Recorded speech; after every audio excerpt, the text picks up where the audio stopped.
What's up? So what's going on? Well, Joey wasn't here today. What happened? We've given Joe a day off every week. I didn't time this up great. I kind of thought you guys were here yesterday, so he threw yesterday, and so today's his day off. What's been the approach for giving him the day off? Just trying to be preventative.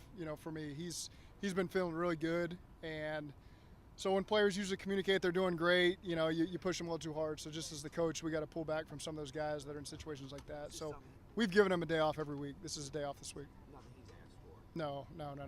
If you ask him, he's going to be out here every day, and that's part of the problem. Is defending the player from himself. So is this part of the growth that maybe he wanted to show, like kind of figuring out where his body's at? He's been great. Like anytime you ask for feedback from him, things are always going really well.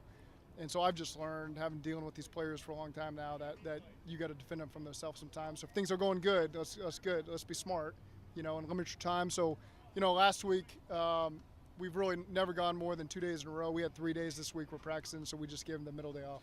Expectation is for him to compete next week, I imagine. Yeah. Oh yeah. All 3 days of minicamp? That's to be determined. I haven't really.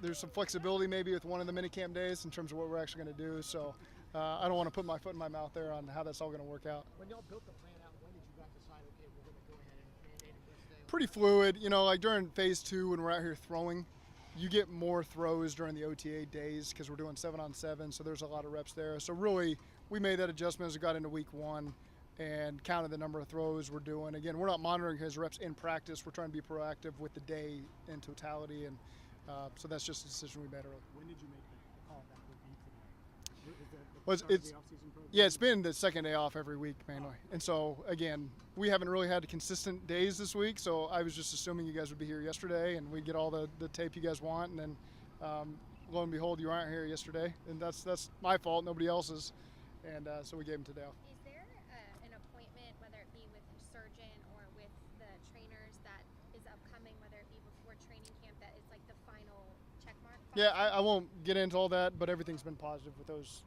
conversations we've had with his doctor. Why is it important that you give him a day off every week? Again, you just got to. Sometimes the players will push themselves because they're pro athletes, and that's their mindset, and that's what makes Joe so great. And so, it's my job as a head coach to make some decisions to be helpful there. How receptive was he when you kind of He's to a good point. When he knows I'm saying something, he knows I mean it, and sometimes he knows when it's up to discussion, and sometimes it's not. And so I think he knows we're doing the right thing. How important is that relationship with your quarterback and head coach to be able to have that level of dialogue and have that trust that if you say something? I can only speak here. I can't speak for other teams. It's critical here. Our quarterback is a big reason why things happen here, and so I think the communication between he and I has got to be critical, and I think it's been that way so far. It's been positive. Obviously, Joe does a lot away from the field. Yeah. Ready and Yeah. in the classroom. Is he doing that on days where he's not throwing? Yeah, he is. He's in there with Nick Cosgray, and again, I won't get all the prehab stuff he does, but he does a good job making sure he's right. Coach, you got rankings. I'll get you here in a minute.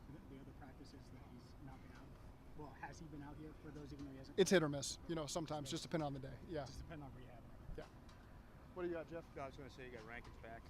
Yeah, it's good. Sheldon came. He's been back since yesterday, so it's been good to get him out here and get him acclimated with how we do everything. And so, again, he's a pro, so he's been doing a great job away from the facility, and now it's good to get him back in here for these last couple of weeks. I mean, he's a guy that seems like he's been through this Yeah. 10 times before. And Yeah. He's kind of seems to be a guy that studies and knows the guys that he's playing. Yep. There's a reason you sign guys like him. He's a pro. He knows how to get himself right, and so we're happy to have him here and get him acclimated with our team. So just to clarify, there's no setbacks, and is he going to practice tomorrow? Yes.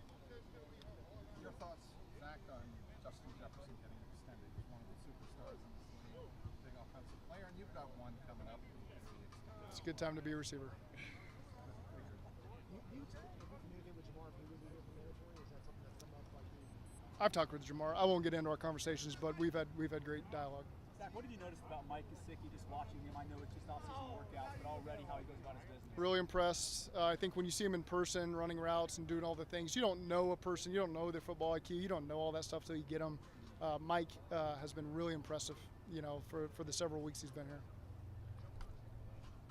Thank you. Appreciate it.